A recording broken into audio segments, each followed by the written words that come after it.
Assalamu alaikum. I'm Dr. Abdul Wahab, Associate Professor, Department of Pharmacy, Quart University of Science and Technology. I'm course instructor for the subject dispensing pharmacy, and our today topic is emulsion and extemporaneous dispensing of emulsion, part 1.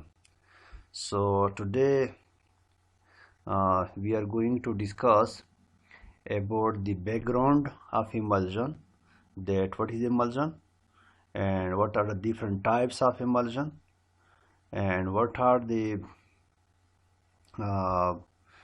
theories of emulsion, that how emulsions are prepared. So as you can see over here in discussion outlines, like emulsion, first of all we will try to discuss about the emulsion, that what is emulsion, and then the different types of emulsion. Similarly, emulsifying agents which are used in the preparation of emulsion, the different emulsifying agents. Test for identification of emulsion. So first of all, as you can see over here, emulsion. An emulsion is a dispersion in which the dispersed phase is composed of small globules of a liquid distributed throughout a vehicle in which it is immiscible. So in emulsion there are two phases, like you can see over here, disperse phase and dispersion medium. So we can also define the emulsion.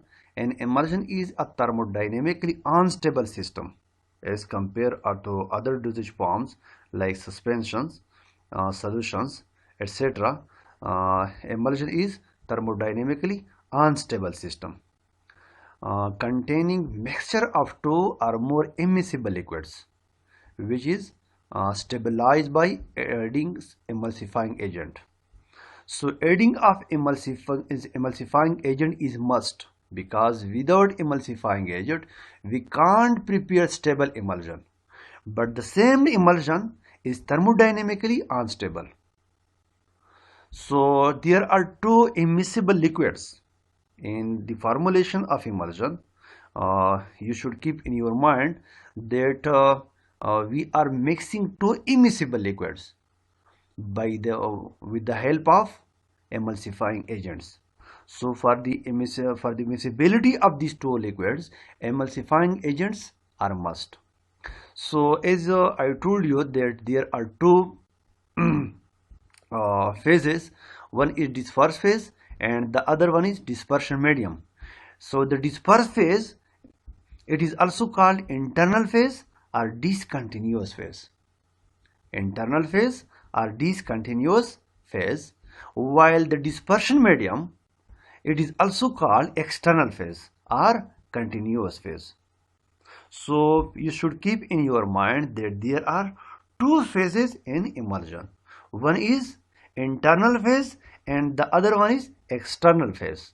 For the internal phase, we mostly use the term discontinuous phase or dispersed phase, while for the dispersion medium or for the external phase we mostly use the term continuous phase. Types of emulsion, as you have already have a little bit knowledge about the emulsion, because you have studied about the emulsion, the different type of emulsion. So there are two main types of emulsion. One is oil in water and the other one is water in oil. But there is another type of emulsion, that is multiple emulsion. So oil in water emulsion, emulsions with an oleaginous internal phase and an aqueous external phase are oil in water emulsion. In oil in water emulsion, there are two phases. As we have discussed that in emulsion there are two phases, one is internal and the other one is external. But in this case, in oil in water emulsion, the internal phase is oil, while the external phase The dispersion medium is water, or we can say the discontinuous phase is oil, while the continuous phase is water. But similarly, in case of water in oil emulsion, emulsion with an aqueous internal phase, and oleaginous external phase are oil in water emulsion. Similarly, in multiple emulsion, there are further two types of multiple emulsions: oil in water in oil, oil in water in oil, and water in oil in water. So in a multiple emulsion is further divided into two types: oil in water in oil and water in oil in water. Because the external phase of an emulsion is continuous, an oil in water emulsion may be diluted or extended with water or an aqueous preparation.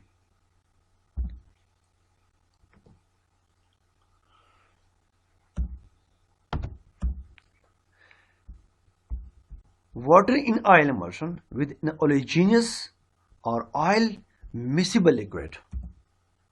To make a stable emulsion, an emulsifying agent is necessary. As in the definition of emulsion, we have discussed that without emulsifying agent, we can't prepare a stable emulsion. Depending on their constituents, the viscosity of emulsion vary greatly, and pharmaceutical emulsion may be prepared as liquids or semi-solids. Pharmaceutical emulsion may be liquids or semi-solids. Based on the constituents and intended application, liquid emulsion may be employed orally. Liquid emulsion may be applied orally, topically, or parenterally. Semi-solid emulsion are mostly used topically. For instance, certain lotions, liniments, creams, ointments, and commercial vitamins drops are emulsions. Additives for formulation of emulsions. What are the different additives which are used for the formulation, which are used for the preparation of emulsions? So we mostly, as we have discussed, that emulsifying agents are must for the preparation of emulsion. Similarly, antioxidants are also added if we are going to prepare emulsion.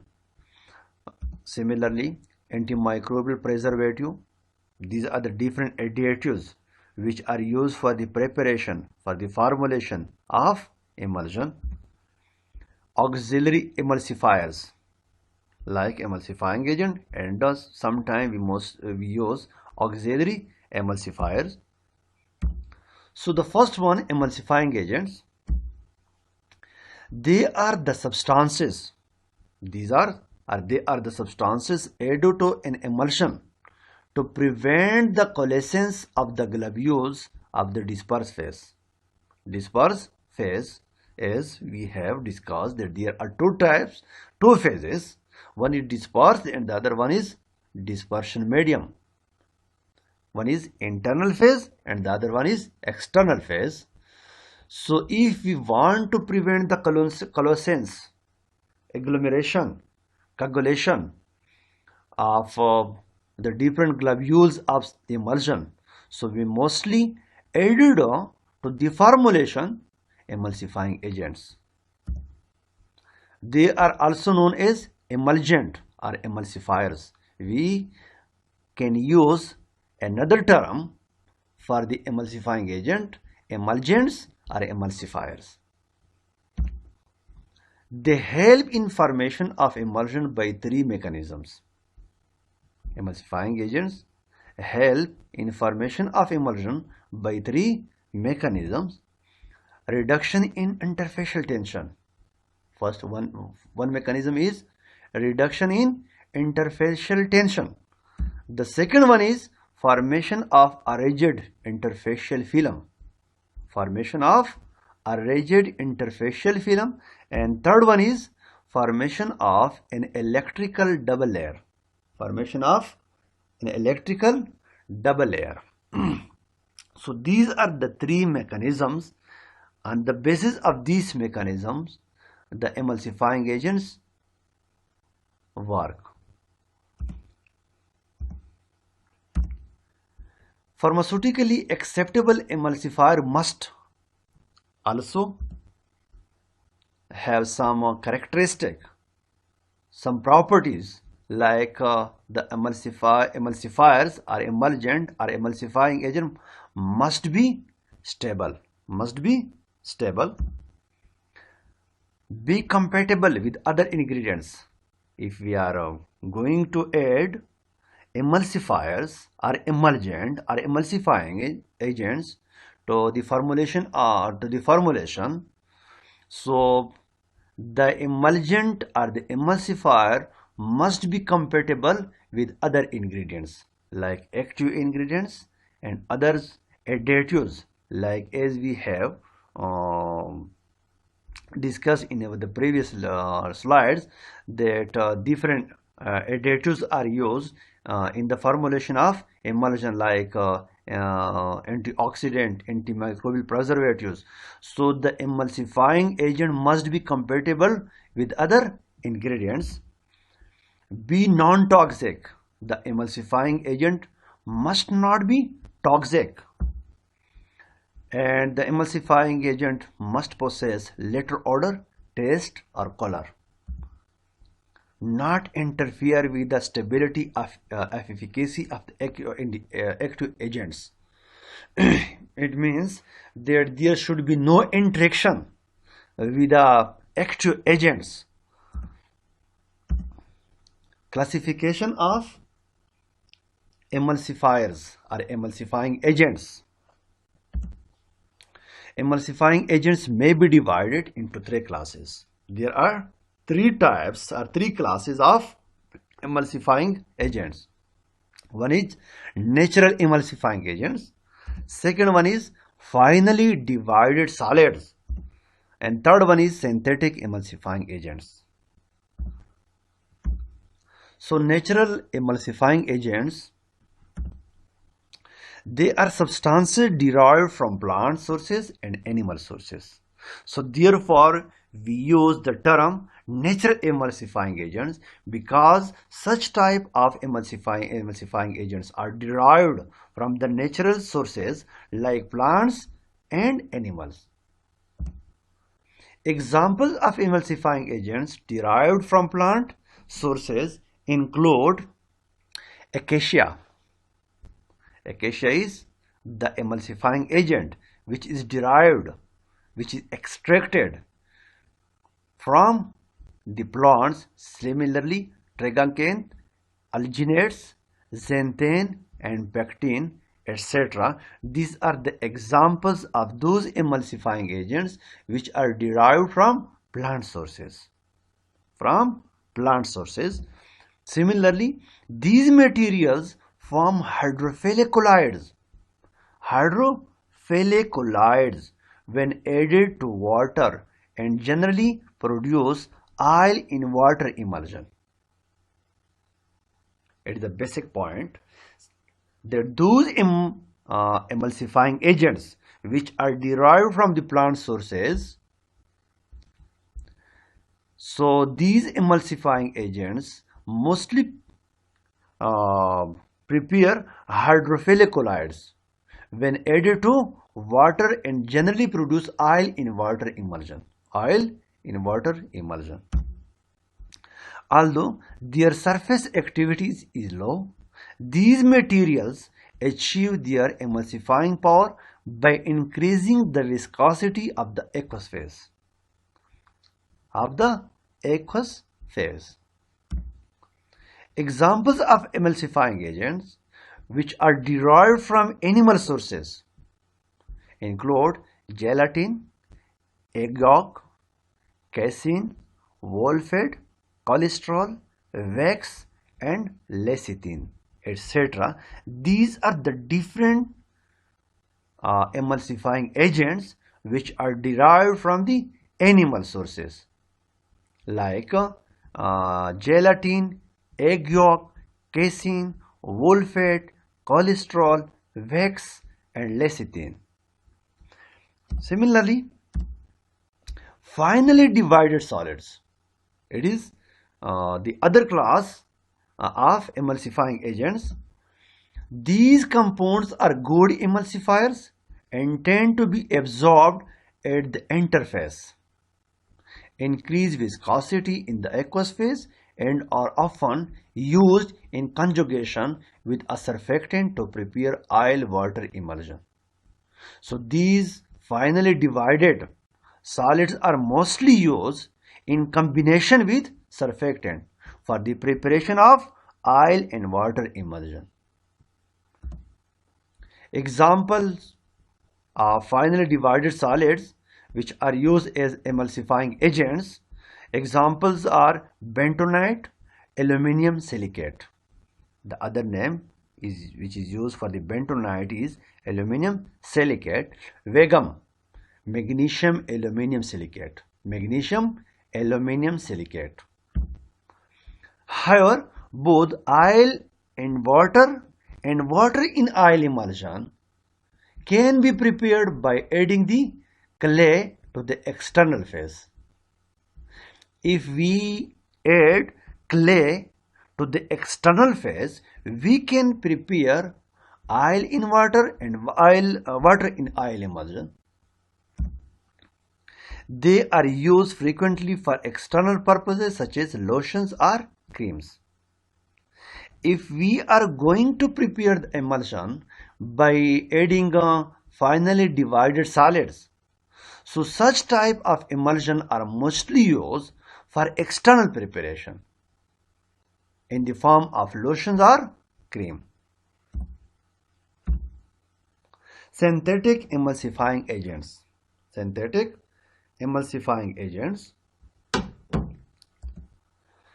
very effective in lowering the interfacial tension between the oil and water phases because the molecule possess both hydrophilic and hydrophobic property.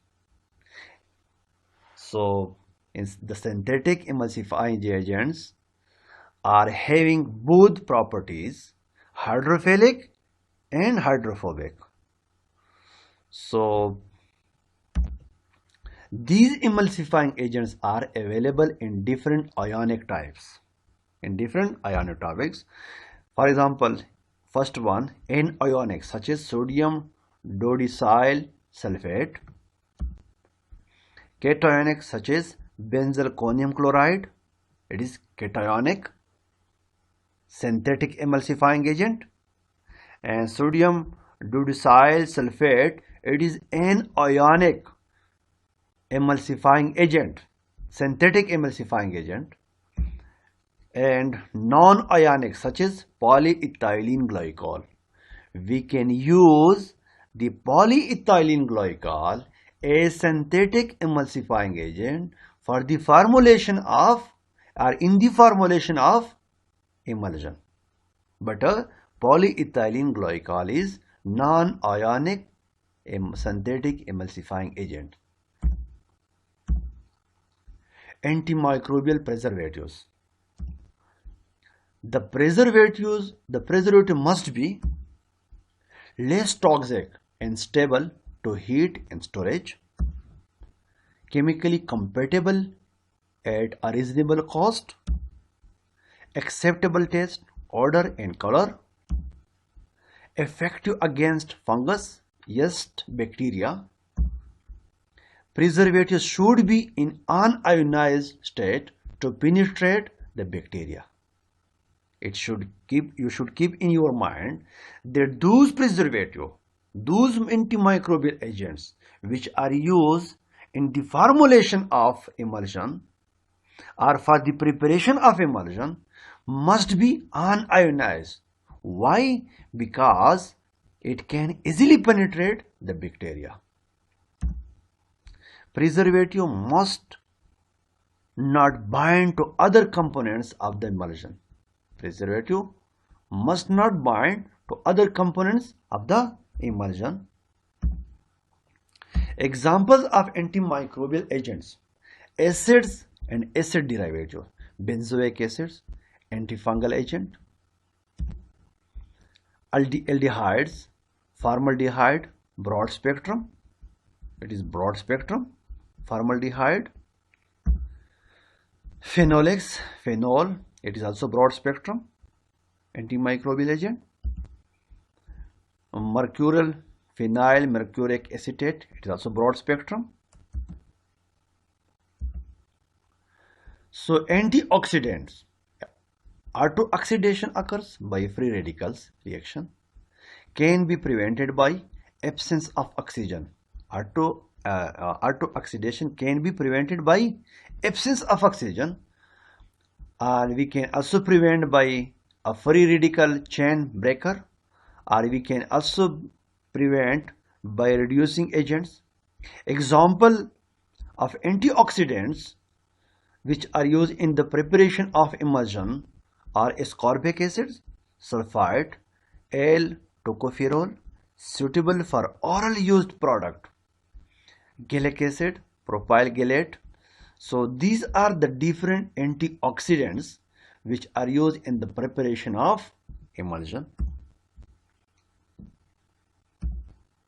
Auxiliary emulsifying agents or emulsifier. Auxiliary secondary emulsifying agent include those compounds that are normally incapable themselves of forming stable emulsion.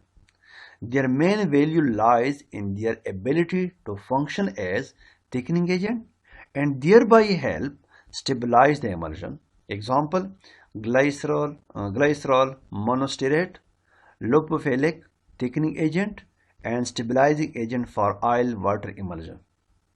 Similarly, methyl cellulose, hydrophilic thickening agent and stabilizing agent for oil water emulsion. Theories of emulsification.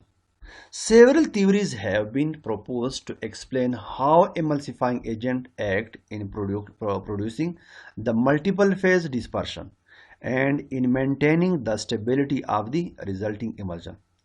So there are the different theories which are on the basis of this theory we can easily explain the emulsification process.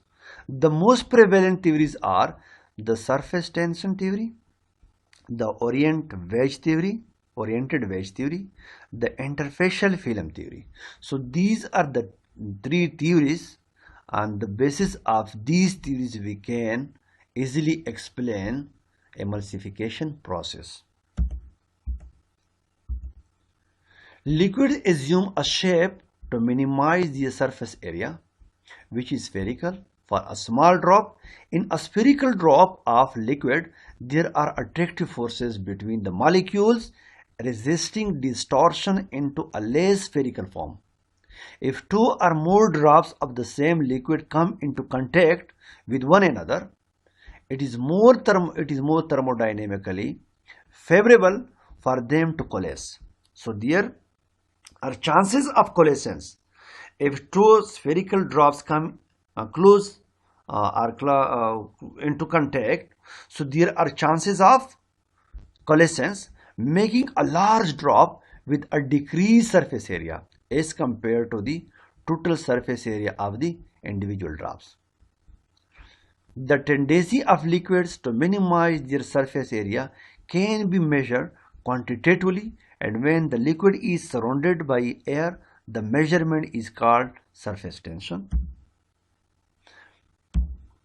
When a liquid is in contact with another liquid in which it is insoluble and immiscible, the force causing each liquid to resist breaking up into smaller particles is called interfacial tension.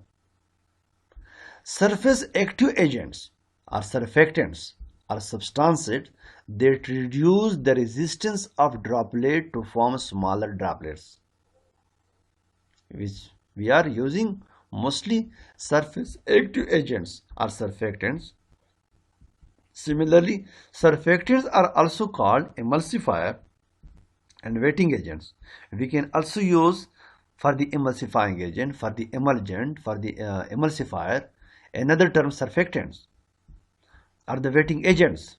Generally, an emulsifying agent having a greater hydrophilic character than hydrophobic character will promote oil in water emulsion. So those emulsifying agents having greater hydrophilic character than hydrophilic character will promote oil in water emulsion. On the other hand, water in oil emulsion result with the use of an emulsifier or emulsifying agent that is more hydrophobic than hydrophilic. Putting it another way, the phase in which the emulsifying agent is more soluble will become the continuous or external phase of the emulsion. Surface tension theory. According to the surface tension theory of emulsification, the use of surfactants results in a reduction in the interfacial tension of the two immiscible liquids. Reducing the repellent force between the liquids and diminishing each liquid's attraction for its own molecules. Thus, surfactants enable large globules to break into smaller ones and prevent small globules from coalescing into larger ones. Oriented wedge theory. The oriented wedge theory proposes that the surfactants form monomolecular layers around the droplets of the internal phase of the emulsion. So as there are two phases, one is internal and the external. So according to the oriented wedge theory, the surfactants are the emulsifying agents which are used in the preparation of emulsion. So the surfactants or emulsifying agent forms monomolecular layer around the droplets of the internal phase of the emulsion. The theory is based on the assumption that emulsifying agents orient themselves about and within a liquid relative to their solubility in that particular liquid. In a system containing two immiscible liquids, the emulsifying agent is preferentially soluble in one of the two liquids and becomes more embedded with that phase relative to the other. Many surfactants have hydrophilic or water-loving portions and a hydrophobic or water-hating portion, but usually lipophilic or oil-loving. And the molecules will position or orient themselves into each in phase. Depending upon the phase and size of the molecules, their solubility characteristics, and thus their orientation. The wedge shape theory proposes that emulsifiers will surround either oil globules or water globules. Interfacial film theory. The interfacial film theory proposes that the emulsifier form an interface between the oil and water.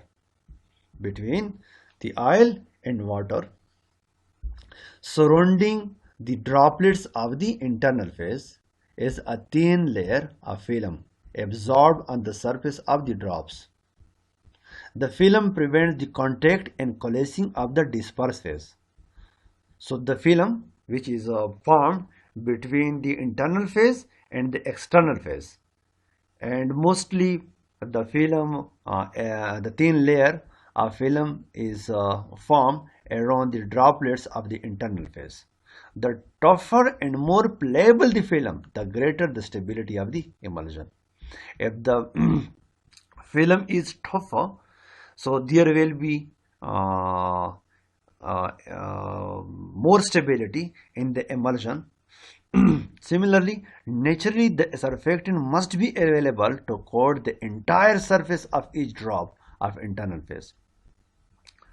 Similar to the oriented wedge theory, The formation of an oil in water or water in oil emulsion depends upon the degree of solubility of the emulsifier in the two phases, with water-soluble agents encouraging oil in water emulsion and oil-soluble emulsifier promoting water in oil emulsion.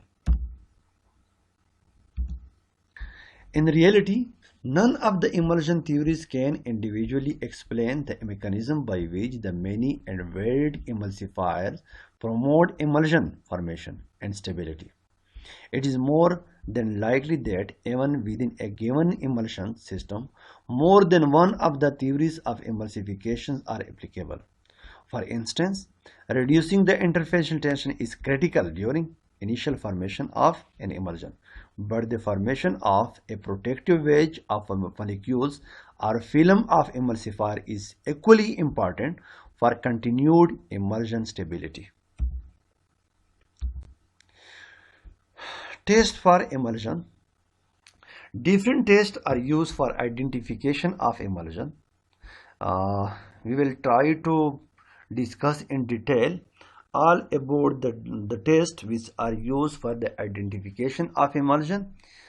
Similarly, the different methods which are used for the preparation of emulsion, and also the extemporaneous dispensing of emulsion in our coming lectures.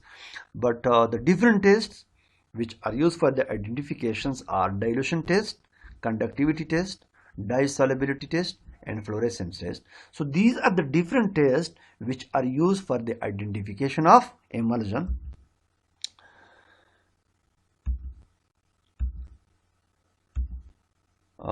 Thank you so much. So it was all about the emulsion. So we will try to discuss about the preparation of emulsion in our coming lecture. So thank you so much. God bless you.